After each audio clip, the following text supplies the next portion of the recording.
All right, good evening, everyone, and welcome. I'm going to call the June 3rd, 2026 meeting of the Auburn School Committee to order. Please join me in the Pledge of Allegiance.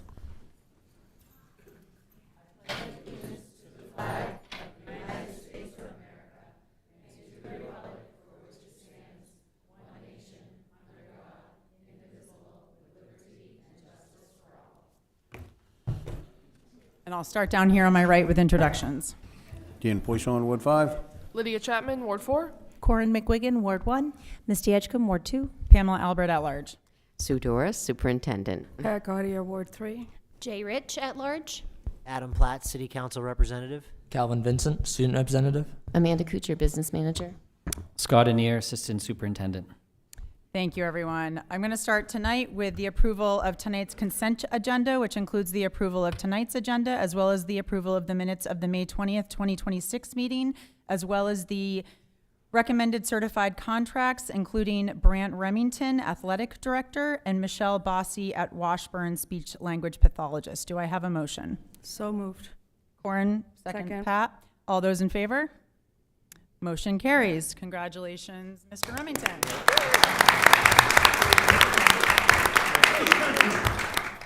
So we have a lot of recognitions to do this evening, and we are going to start tonight with Calvin Vincent, our Auburn School Committee student representative.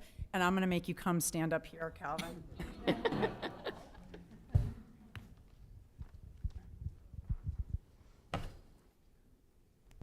right, you can pull that up.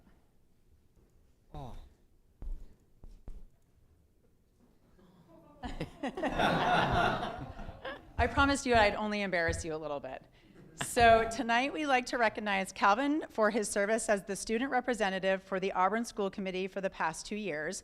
I have had the pleasure of knowing Calvin. I'm so emotional since graduation, leave me alone. Since first meeting him as a 4-year-old at Clover Preschool, and I can vouch that he's always been a determined young man even from that very young age. Next slide. In fact, when Calvin was in 3rd grade, I had to take it, that's my son and Calvin, and then we'll get to the other picture. In fact, when Calvin was in 3rd grade at Fairview, he proclaimed that he wanted to be valedictorian one day, and so it's no surprise that he went on to do just that. In addition to serving on the school committee as student rep, he played tennis, was an alpine ski racer, and was this year's KVA Skier of the Year, ran cross-country, placing in the state's top 10 the past 2 years. And in Calvin's own words from his graduation speech Saturday night, he estimates that he ran over 3,500 miles during his high school career, which is really incredible. He did all of this while excelling in the classroom and being a leader among his peers. Just a few of his leadership highlights, as we don't have time to read all of them, include president of both the National Honor Society and the Student Leadership Council, the Harvard Book Award recipient, a Bates High School scholar, an AP scholar. He was the Leadership Award recipient for his class for all 4 years at EL, and he was this year's recipient of the EL's Principal Award. Calvin is headed, that's the Principal Award picture. So next slide. Calvin is headed to the University of Maine this fall to study chemical engineering, and also received the Pulp and Paper Scholarship. So Calvin, we thank you for your service to the school committee, especially juggling meetings amongst all of your activities and academics, and we wish you the best.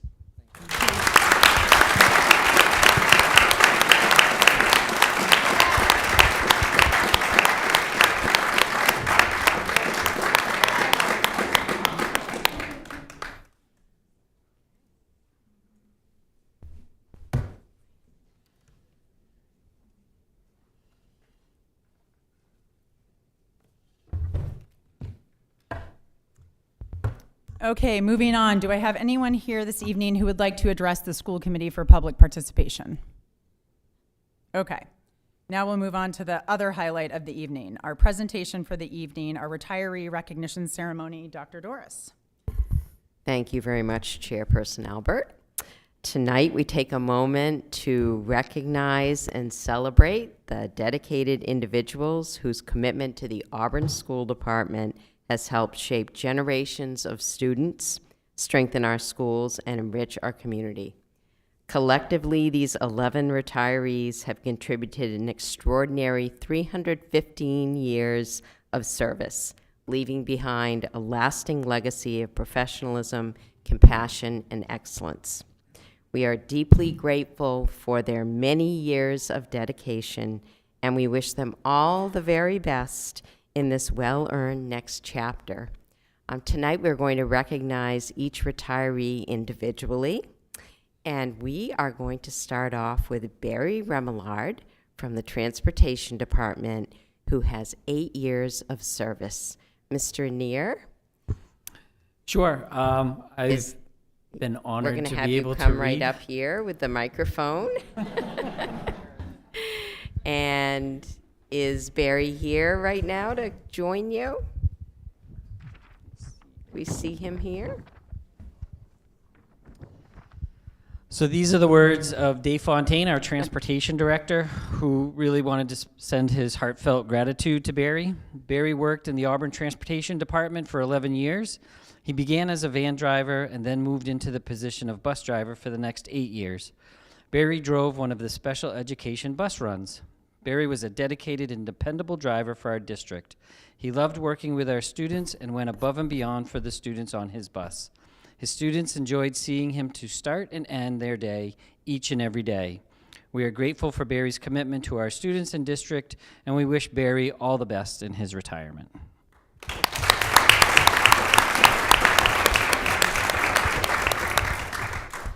Thank you, Mr. Neer.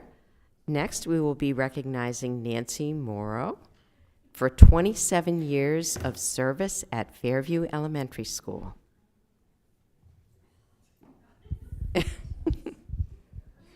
Mrs. Beaudet and Mrs. Morrow are coming up. And Mrs. Gobbin.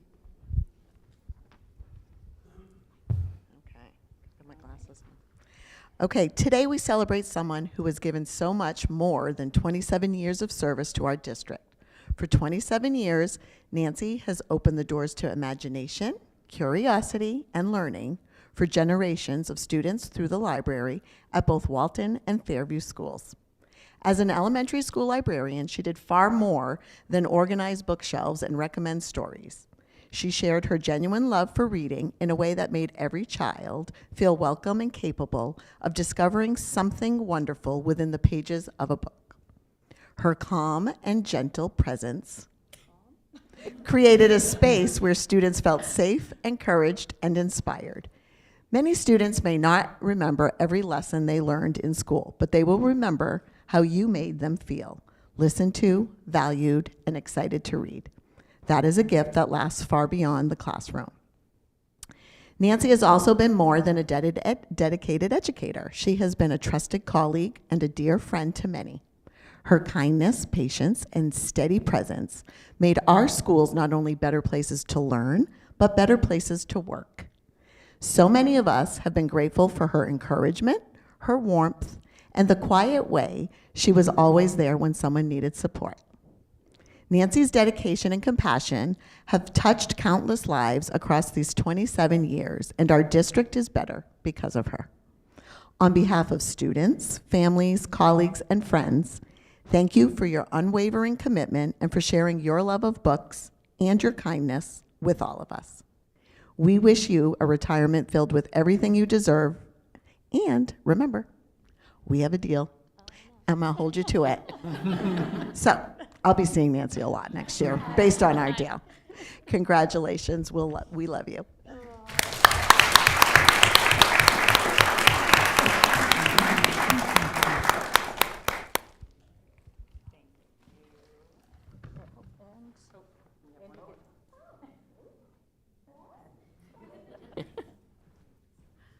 Next, we will be recognizing Park Avenue staff, and we will be starting with Lori Elliott with 19 years of service.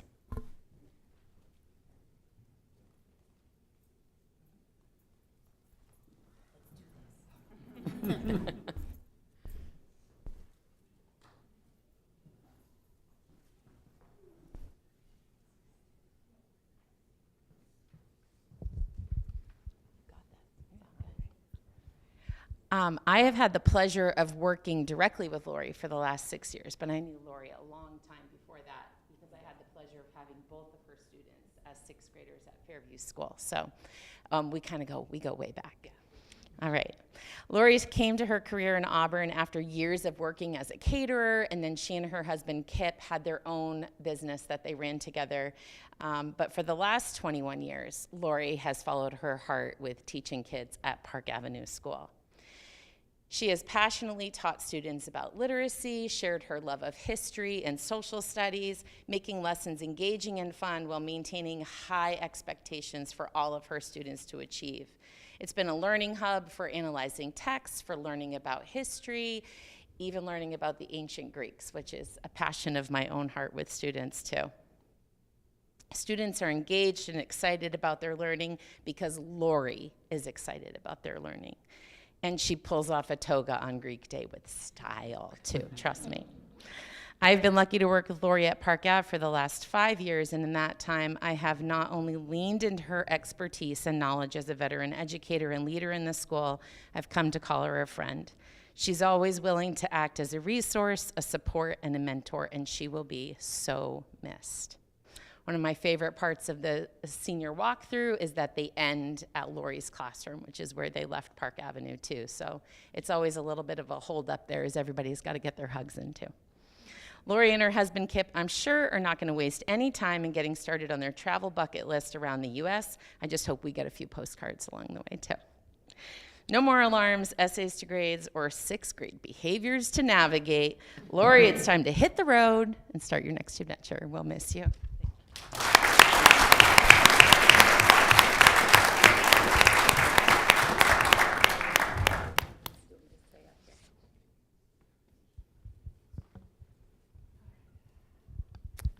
Come on up, Kim. All right. Next, we recognize Kim St. Pierre with 40 years of service. Kim. How lucky was I that Kim decided she wanted to come to Park Avenue to end her career in Auburn, and it has been a gift and a true pleasure to work with her for the last 5 years. For both of us. Yeah. Kim's career in education has included roles supporting students in intervention, literacy, and special education. She has worked in schools, many schools in Auburn, Fairview, AMS, and her final home at Park Avenue, playing an important role in the lives of students, families, and her colleagues. In addition to her roles in intervention, literacy, and special education, she has been a colleague, a leader, and a friend. For over 40 years, Kim has followed her heart to do what is best for students. And if you know Kim, you know it's the biggest heart out there. She always maintains a student-centered approach in her decision-making, and she follows her heart. I've been lucky to work with Kim for the last 5 years, and in this time, I've not only leaned into her expertise and knowledge, I've come to call her a friend, and I know she's always ready with a hug when I need one. No matter if she's in the classroom supporting a struggling reader or standing on the sidewalk welcoming our families with crazy headdresses and sunglasses and bubbles, whatever it takes to get a smile, she does so with her bubbling personality. I know Kim has big plans to spend time with her family and to be the best nonna to Lenny, but she won't be far away as we hope to have her in Park Ave a few days a week reading with kids. No matter which adventure she's on or who she's spending her time with, Kim is surely going to be smiling, sharing in the joy and laughter of others, and loving with her big heart along the way. You're going to be missed.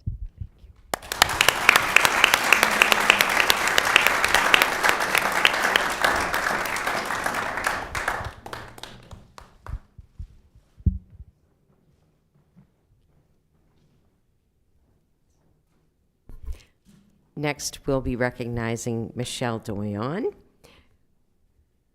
She is at Park Avenue, but also with our nutrition program with 32 years of service.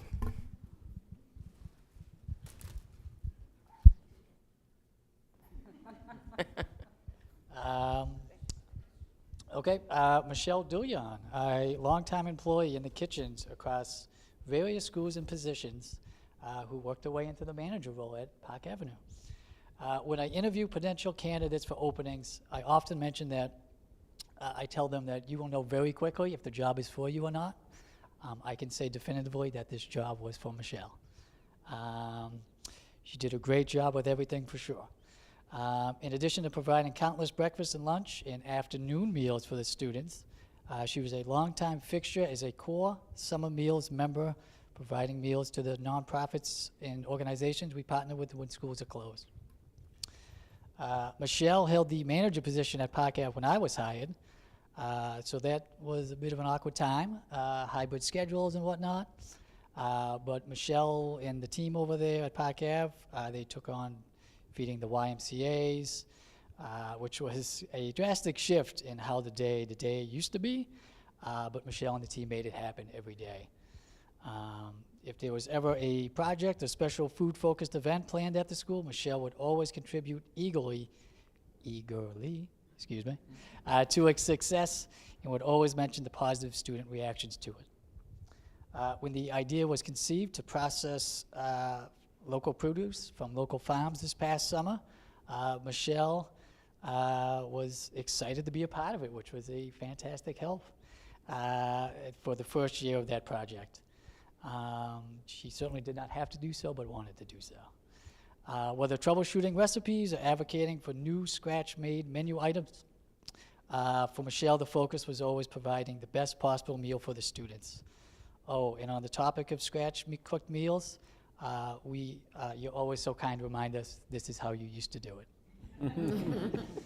Her dedication is always best shown in the care she put into everything she prepared, whether a tray of chicken nuggets or it's just something she whipped up with something she found in her coolers, or the burgers she cooked this past week when the school nutrition director was unable to. So Michelle always wanted to serve the students the best quality food possible. So Michelle, on behalf of all the students you've helped feed through the years, the staff who worked alongside you, and certainly myself, thank you for all you've helped accomplish, and we wish you nothing but good things in your retirement.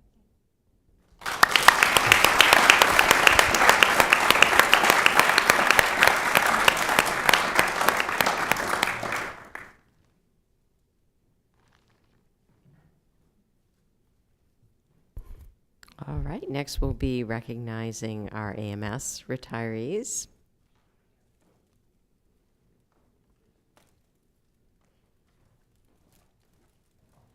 Mr. James Rowe could not be here tonight. Oh, he is here. Oh, there you are. Okay. Well, we're going to start with James Rowe with 35 years of service. Well, we thought you were away at OM, but I am so happy to see you here. Come on, Shorty. So we're here to celebrate Jim. Yeah, yeah. I don't feel short often. And there's Jim. Just a little side note, we had a retirement party. We had over 110 people come to the retirement party, and I met Jim's mentor, who was also 7'10". It was impressive. So we're here to celebrate Jim, a man who has spent as much time at Auburn Middle School that I'm fairly certain he's technically a load-bearing structure of the building. To give you an idea of his impact, my son Luke was recently helping clear out the trophy cases for some volunteer hours and came home looking completely bewildered. He said, "Dad, I didn't realize Mr. Rural won everything." It turns out if there is a trophy in this building for anything non-athletic, Jim has his name on it, and that's about a half of the trophy case. Jim's journey at AMS started under the wing of legendary Russell in the late 80s. Jim often calls Russ the greatest mentor he could have had and could have asked for, and clearly those lessons stuck. After a brief one-year vacation at Poland Community School, Jim realized where his heart truly was. He came back to AMS and stayed for 35 years. To put that in perspective, when Jim started here, we were still using chalk, and the cloud was something that ruined a tan. The path he paved early on was by his Aunt Emma and Uncle Reg, who saw his creative spark and nudged him toward industrial arts at USM. From those early days at Elm Street School in EL, Jim took the passion of his own teachers and turned it into a lifetime of service and a master's degree from Thomas College. Most teachers leave behind old lesson plans, but Jim is leaving behind the actual walls.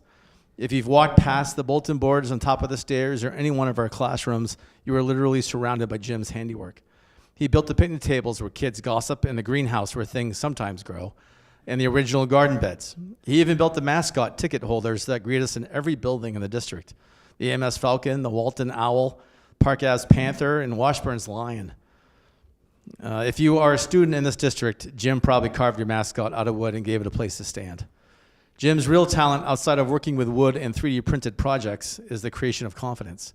Through 19 years of robotics and junior solo sprints, he taught students to work with their minds and their hands. He spent a lifetime as a district coordinator of Odyssey of the Mind, raising over $150,000 to take teams to Worlds in Maryland, Iowa, and Michigan.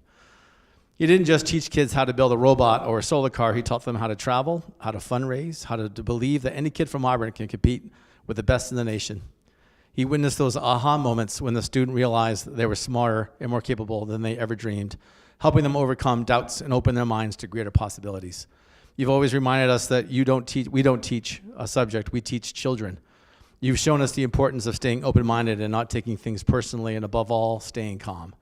As you know better than anyone, things rarely work the way we planned in the middle school. Jim, thank you. The massive legacy you built will stay in the hearts of thousands of students. Congratulations on 35 incredible years.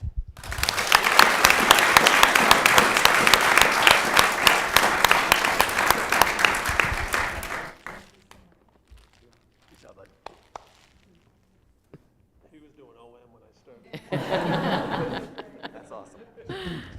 Okay. Next, we recognize Roberta O'Neill with 37 years of service.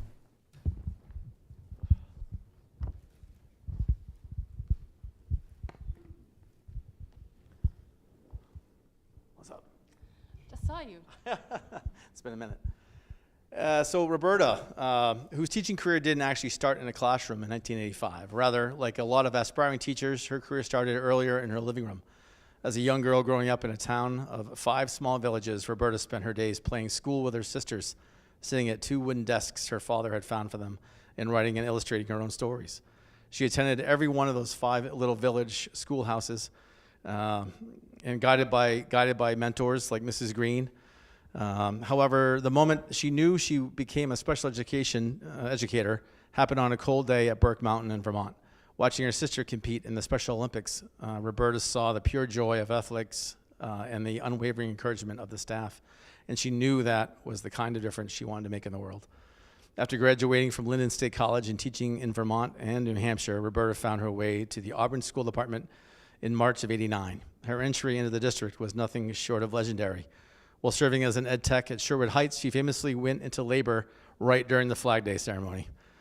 True to her dedicated nature, she returned for the final day of school with her new baby boy in tow. By July of that year, she was hired as a special educator, beginning a journey that would take her through Walton and EL before finally settling at AMS. It was a big year for the AMS family. Not only was Roberta starting in the program known as Elevate, but she, Rhonda, and Jim's wife were all pregnant at the same time, marking a true baby boom for the staff.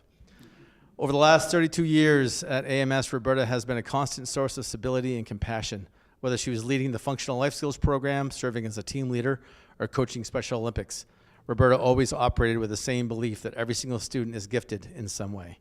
Roberta, you have spent a lifetime providing the joy, help, and encouragement you first witnessed at Burke. You have been a mentor to dozens of educators and a champion for students who needed someone to see their unique gifts. As you move on from AMS, you leave behind a legacy that is built into the very traditions of the school. We thank you for your 32 years of heart, your dedication to our students, and for finishing the marathon that began those 2 wooden desks many years ago. Congratulations on your well-deserved retirement.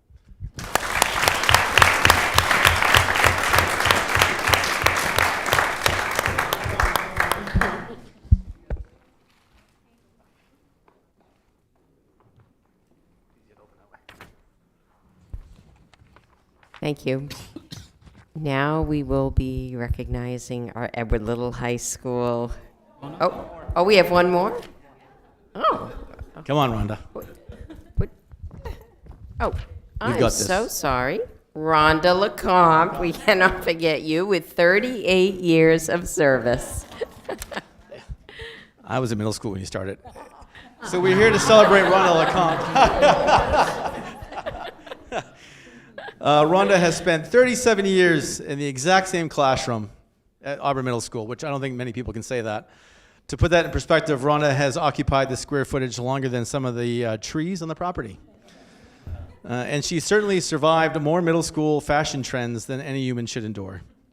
She began the journey toward that classroom in 3rd grade. When most kids were dreaming of Barbies and Legos, Rhonda was busy raiding the scrap paper basket to take home extra worksheets so she could pretend to be the teacher. That passion only grew in high school when she made the life-altering decision to swap a boring study hall for home ec. She fell so hard for the subject that she only applied to one college for a degree. Since 1988, she hasn't just been teaching kids how to follow a recipe, she's been building their confidence from the ground up. My own kids, Luke and Clara, are living proof of the Lecomte effect. Because of her, they don't just stand in front of the fridge hoping a meal would appear. They choose a recipe, they shop for ingredients, and they actually cook dinner for the family. In a world of DoorDash and instant gratification, Rhonda has given our children the gift of self-reliance and given parents a much-needed night off from the stove. Thank you for that. Rhonda's legacy goes far beyond the kitchen. She has taught Auburn how to sew a button so pants don't fall down, and more importantly, how to save a life if someone falls down in front of them. She was instrumental in working with the Auburn Fire Department, Mike, to bring the very first AED machine to Auburn schools. Because of Rhonda, a generation of students knows exactly what an AED looks like and what to do in a crisis. Well, at AMS, Rhonda has been busy coaching girls on the run, serving as a team leader and acting as the yearbook advisor for a staggering 34 years, which deserves its own retirement package just for the amount of middle school writing that she had to edit.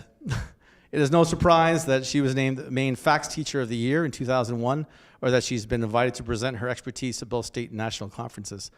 From her undergraduate days to her master's in administration, Rhonda has never stopped learning or leading. She has spent nearly 40 years instilling confidence in the city of Auburn, turning family and consumer sciences into the virtual survival guide for the modern world. Rhonda, your influence has traveled home with almost 40 generations of students. Thank you for teaching our kids to be capable, compassionate, and prepared for life. We hope your retirement is full of joy and that you've given us an absolutely zero middle school yearbooks to edit. Congratulations.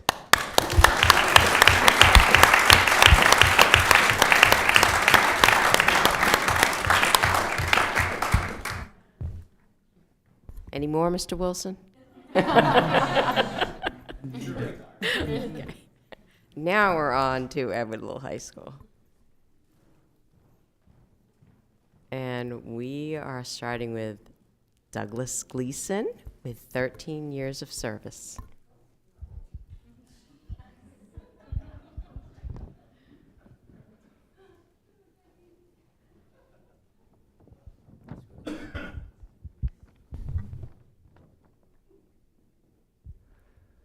Hey, Doug. I'm glad you made this one. So Doug has been a member of the Edward Little family, and we have appreciated his support of all of our students, specifically in our credit pathway program, formerly called ELPM. And this was not only an academic journey for Doug, but also a personal one with his students. He supported students who really needed a non-traditional path to graduation, and he did so in an empathetic way. He has also brightened our new ELH building with many, many beautiful plants. And recently I got to realize how long it actually takes him to take care of said plants. So thank you, Doug, for your service to Auburn, and most importantly, for providing for our students. Congratulations.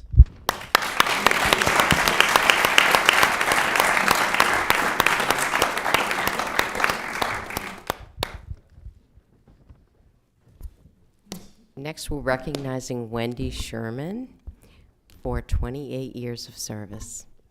So Wendy could not be here with us this evening, but we want to say thank you to Wendy, who's played an integral part in our main office staff for almost 30 years.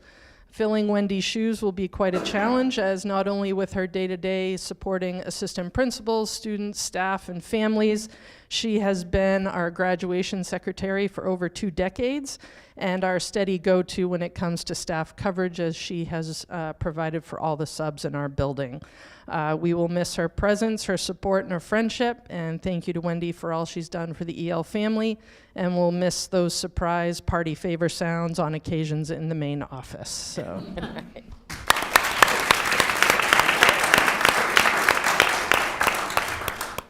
And finally, we recognize Nancy Sear for 38 years of service.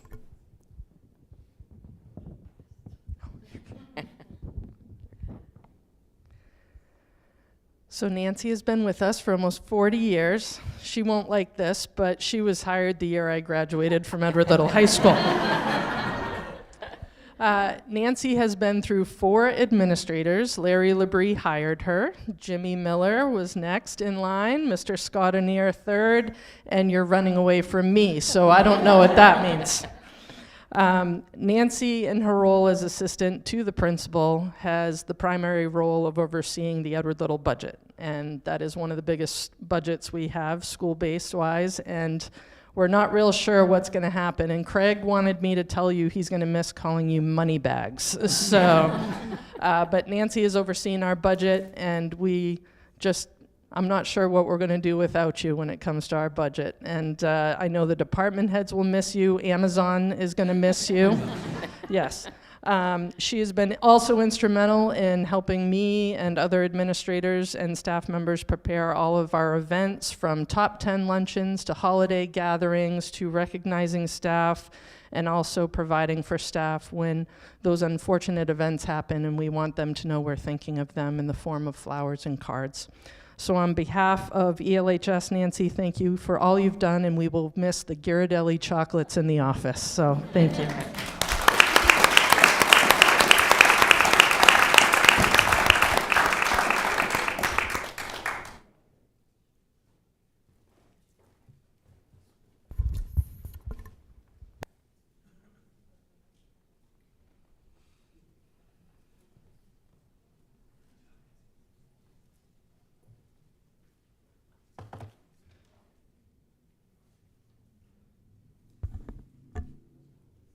All right, thank you again to all of you and for all of your years of service to the Auburn School Department. We are so, so grateful, and I hope you all enjoy your retirement. Well deserved.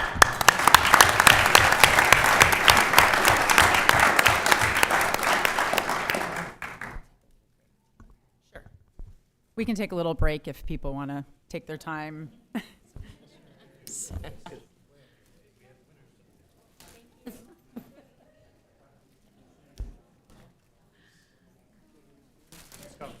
Yeah.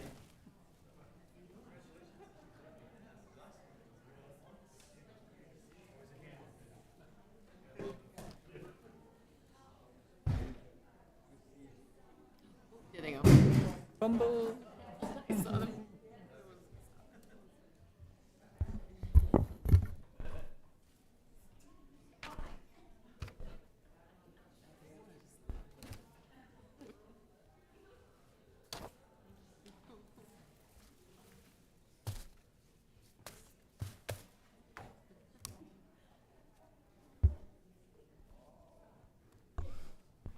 Okay, moving on.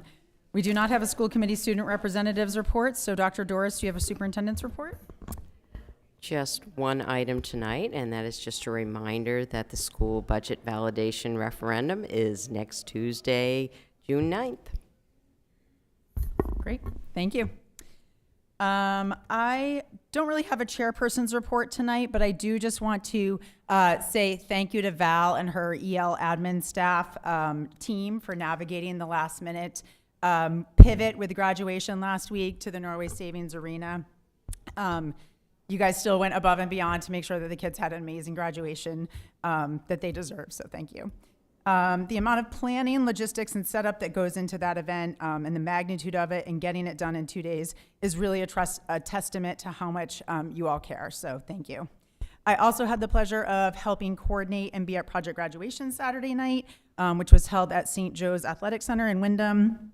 We had over 200 of our 286 graduates attend. We had 4 extremely full buses show up. They enjoyed a fun night of activities, including inflatables and a mechanical bull. Mr. Latusha may hold the record for the amount of time on the mechanical bull. I took him down. Oh, you took him down? There was a rock climbing wall. The pool was open. We had a DJ. There was cornhole. There was a roaming magician who was a big hit with the kids. I actually got an email from a student on Sunday asking for his information. 360 photo booth and Aroma Joe's Rush energy drink bar, which I think was the biggest hit of the night. Everything is provided for free to the students based on the generosity of Auburn businesses and community members, which is really incredible to have such community support to celebrate our seniors. A bunch of parents and parent volunteers, EL staff, and all the admin were there until 2:30 in the morning. And it was just so fun to see them all have a great time together one last time as a class.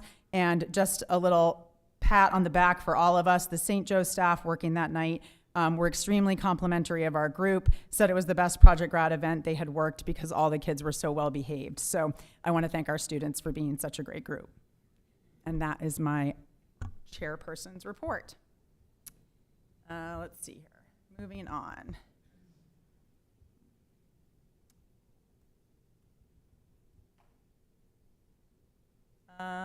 City Council update, Adam.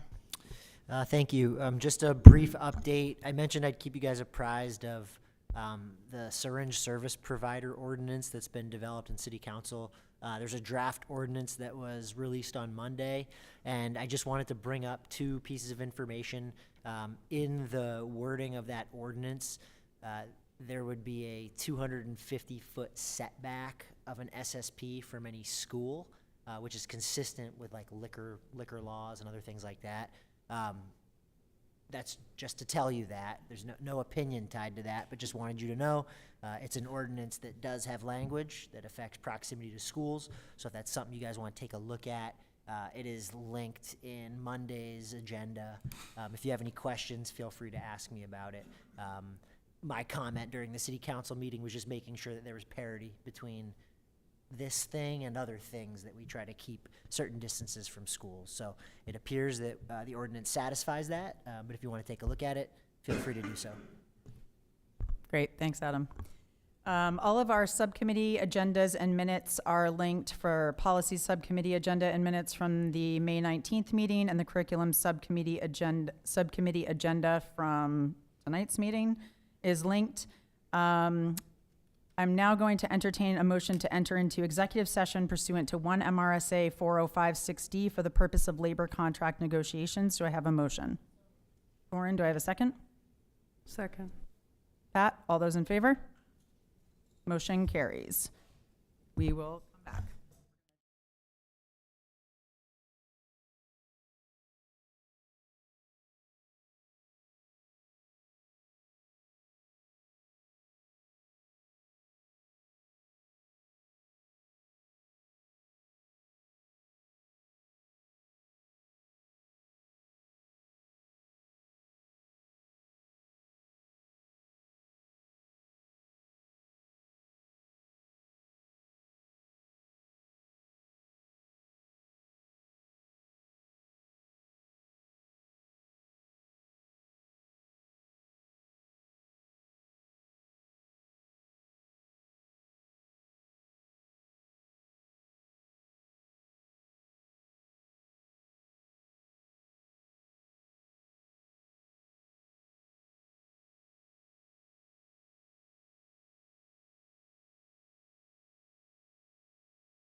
I'm not sure how it does, but. You're the only one who strayed?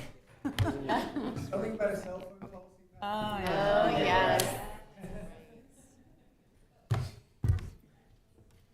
Just gonna wait till we're back on air.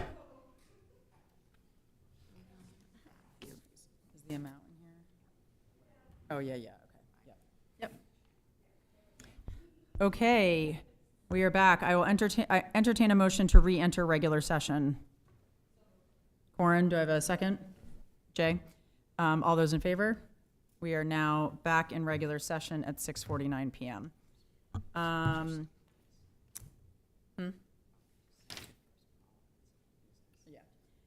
So moving on to old business, I will entertain a motion to approve policy AUB-EBBD, temperature standards for schools for a first reading. Do I have a motion? So moved. Pat, do I have a second? Second. Misty? Someone from policy, Dan or Pat, or Misty, want to give an update on the changes that were made, because this got sent back to committee for some more wordsmithing.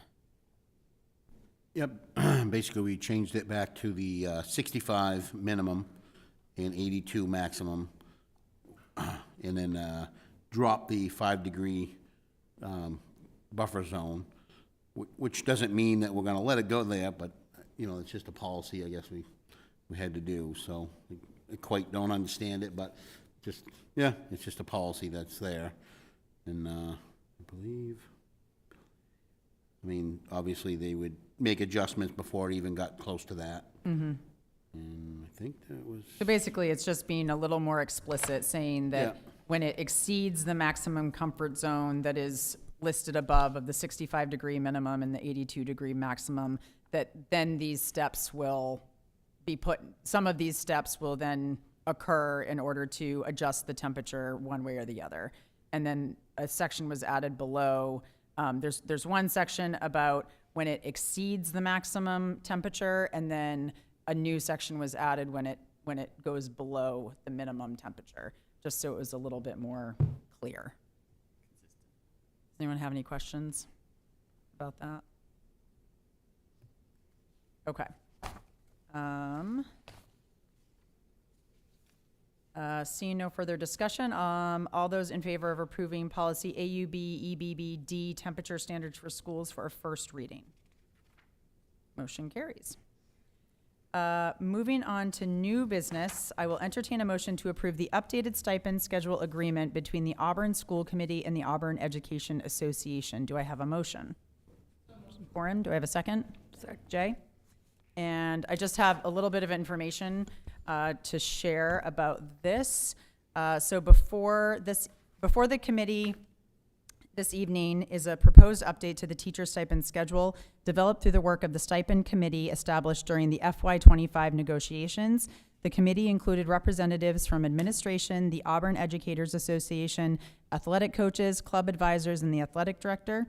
Over 5 meetings, the committee reviewed Auburn's stipend structure and compared it with neighboring school districts. The committee found that the many stipend amounts had not been updated in years and were no longer aligned with regional comparisons. To address this, the committee used a percentage of base salary approach rather than fixed dollar amounts. The largest adjustments were made to stipend levels that had fallen furthest behind comparable districts, while areas that were already competitive received more modest increases. The proposed changes increase athletic stipends by approximately $42,400 and co-curricular stipends by approximately $40,000. These costs were anticipated and included during budget development, so approval of this agreement will not have any additional impact on the current budget. These updates bring Auburn's stipend schedule up to date and more closely in line with surrounding districts. They recognize the significant time, effort, and commitment required of advisors and coaches and help ensure that Auburn can continue to attract and retain qualified staff who provide valuable opportunities for our students. Does anyone have any comments or questions before we vote on this? I do just want to say a thank you to Amanda, who is heavily involved in this and the time that she spent working on this with the committee, so thank you. All of those in favor of approving the updated stipend schedule agreement between the Auburn School Committee and the Auburn Education Association? Motion carries. I will entertain a motion to approve policy AUB JICJ, student use of cell phones and other personal electronic devices in schools for first reading. Do I have a motion? So moved. Pat, do I have a second? Second. Misty? All right.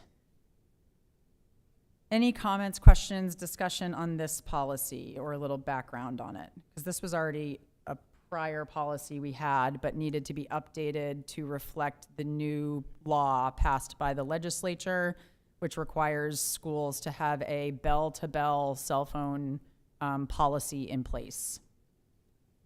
Mr. Neer, do you want to provide a little more background, and then we'll go question. further? Yeah. So Yeah. what about, I've had a couple students reach out to me about laptops. So apparently they cannot use laptops. But from when talking to somebody, they said some schools are allowing it, but if you look at the state statute, it's not allowed. So I don't know, is there a way Mr. that Robinson they can do come that? right up and speak to that for you. That's a great question. And we got some guidance, Dan, as soon after, like literally 2 days after we had had that debate in the policy discussion. Right, so the initial read based on the law was that any device, any personally owned device that could connect to the internet, either by Wi-Fi or cellular, would not be allowed. Then there was some guidance that was released that says that we can still have a bring your own device option. The device has to be registered and it has to be used for specific learning outcomes. And it essentially brings it more or less into the fold of what students can do on their iPads. We will have to tighten up a little bit in terms of the registration piece and making sure that the devices are connected to the network correctly and that kind of thing. But it does allow that to happen now, where initially I thought was that it would not. I mean, there are districts that rely on bring your own device as a way to function. We're lucky that we don't have to do that, but we have a number of students who do choose to bring in their own. Because the school does not provide laptops anymore, right? We provide iPads. Right, iPads. Right, But and- some students told me they can't use them in their class, iPads. So just to bridge that conversation, so students are issued, we're a one-to-one school at the high school and 6 through 12, 7 through 12, under the MLTI program. So there are some examples where we have some students who needed a different device for the work that they were doing in school. And so Mr. Robinson and the tech team had already developed a registration process that provided for that. And so I think we're looking to continue that process because it gave us pause when we read the actual language where it was like all or nothing. And then soon after we got some guidance that allowed for that and to kind of come back to the process that Mr. Robinson and the tech team has put in place to register those devices, make sure that they are have the same firewall protections and all of those pieces that we're currently doing, we would do again to be able to provide for those students. I do want to be really clear, though, that in terms of school-related functions, students are able to do everything that they need to do, either on their school-issued iPad or in certain classes, computer science, 3D printing. We have school-owned devices that are in those classrooms that will support those tasks. So there's no school-related task for which they could not use a school device. They sometimes choose to want to use a laptop, perhaps a Windows laptop, or some other device rather than their Apple iPad. Jay? Thank you. I did just want to point out that there is a provision in this policy around emergency situations. I heard some families are worried that a student couldn't reach out in such a situation, but that is accounted for in this policy. Thank you. And every school department is kind of approaching this differently. I think already, like at an EL, for example, they phones are already put away during class time, and like they're collected or they're in a pocket on the back of the door or whatever. So it's really not a huge change from what's already been in place at EL for the past year. Do you want to speak to that anymore, Scott, about Yeah, how this will change that, or if yeah, at all? and it really is, as it's stated, it's bell to bell. And in the current process now, it's bell to bell of class, so that the students did have access to their phones in between classes and at lunch. And so looking through in the process of this policy development, it does provide those instances in the case of an emergency. And as Chairperson Albert was already saying, in those events, they've kind of practiced, like on the fire drill. We're all taking our stuff all outside together, so that would still be in place. The other part of this is the school having to develop the procedures around that, and that's where they're really going to have to lean into what are those procedures going to look like for lunch and in between classes to honor and stick to this policy. So there'll be some modifications of how they do business at school so that we are honoring and sticking to the first bell to the last bell of the day instead of the class. But to my understanding, we're not planning on collecting. We're not like collecting students' phones and hanging on to them for the whole day. Like the phones will move with students throughout the day. They just won't have access to them during class. Because my concern was if there's an emergency in that building, I definitely would want to be able to contact my child. So it's not like the student will be separate. Like the device is still in the classroom when they're in the classroom, so it's accessible in a case of an emergency. Correct. Yeah. And hats off to the EL admin and leadership group and all the teachers. Like, this isn't a massive shift for them. The shift really is going to occur between classes and at lunch. And so we've already had a bunch of conversations and a bunch of ideas of how to facilitate that so that we're honoring the first bell to the last bell. But it won't be the huge shift of what's already happening that other schools may experience. And I think it's only going to be a real issue for a couple of years because at the middle school, it's already the policy. So the 8th graders moving up next year have never had their phones anyway, so. So, just from a historical perspective, in the last session of this legislative body, they had said you have to have a cell phone policy. So we did, and then we, at the same point, worked on the procedures, the rules of the building, and made sure that they were age appropriate and worked for the operations of a school. And so once we got to this place, when this legislative piece came through of saying bell to bell and it got signed into law, we were well equipped to be able to manage this. And as we've said, we're not doing, and some schools will do that, and those are their choices of doing the mass collections, and we kind of chose not to for a lot of reasons. And I will just say, as a parent, I was really happy we chose to not mass collect the phone. Because like you said, if there was an emergency, you want your child to have a phone. Not just so that they can reach us, or so that we can reach them, but they can reach us, so they can have that.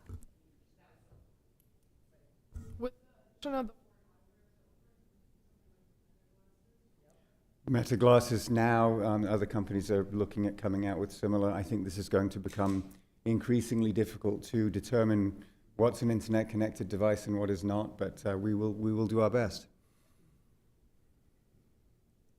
Any other thoughts or questions before we vote on this, Pat?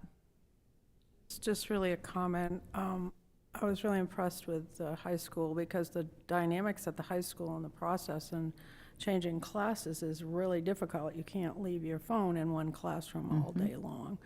And I think that Val and her staff did a really good job with Scott to really work that out. It'll be interesting to me to see if this policy, how it's critiqued across the state and see how well received it is. I thought that last year's policy was very good, so I was a little bit surprised by this. So we'll see. We always do well in Auburn. All right, any other thoughts? Okay, all those in favor, get back to the right screen. All those in favor of approving policy AUB JICJ, student use of cell phones and other personal electronic devices in schools, for a first reading. Motion carries. We have all of our upcoming meetings listed. Our next regular school committee meeting will be June 17th. Do I have any future agenda items or requests for information? Okay, seeing none, I will now entertain a motion to enter into, Dan? Yeah, I don't know if this is an agenda thing, but I was watching I think it was a comp plan meeting, and they were talking about school closures, but I didn't think there was a definite school closure going on. They were talking about rezoning Walton, East Auburn. So that was a pretty lengthy I started watching it in We the have middle. not made any determinations They on were school talking about closures. Walton, how they wanted to rezone that, so I don't even know where that came from. I don't know if the school was supposed to be there. I mean, I would think that we would be Do you involved. remember which meeting that was? I want to. Comp plan, it was, Do you remember like what date, what month? I want to go back. it was and like watch 2 weeks ago or something, Okay. yeah. I wanna Yeah, because take the a look at it. manager was there. There was a lot of people there, and I couldn't really see who was there, but, I mean, I don't know why we would be spending a lot of money in East Auburn if they're planning on closing it in a year and a half. None So- of that has been discussed Yep. yet. In fact, They- the committee, the transition committee to. Pretty sure it was a comp plan meeting, 'cause I got even- in the middle of it, and I said, Yeah. what the heck? The, like, our transition committee, or not even the transition committee, Reconfiguration. the what? The reconfiguration committee has not even been established yet for our project.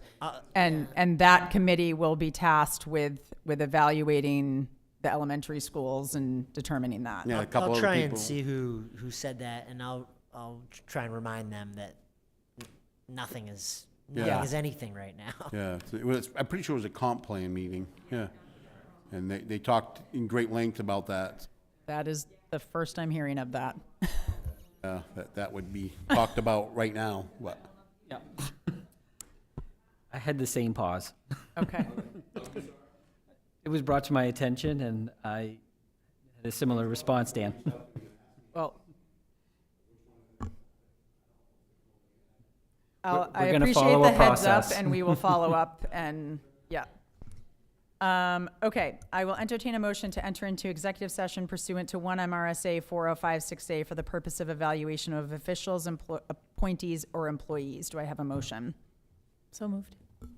Misty, do I have a second? Corin? All those in favor? We are now in executive session. Thank you. Good night.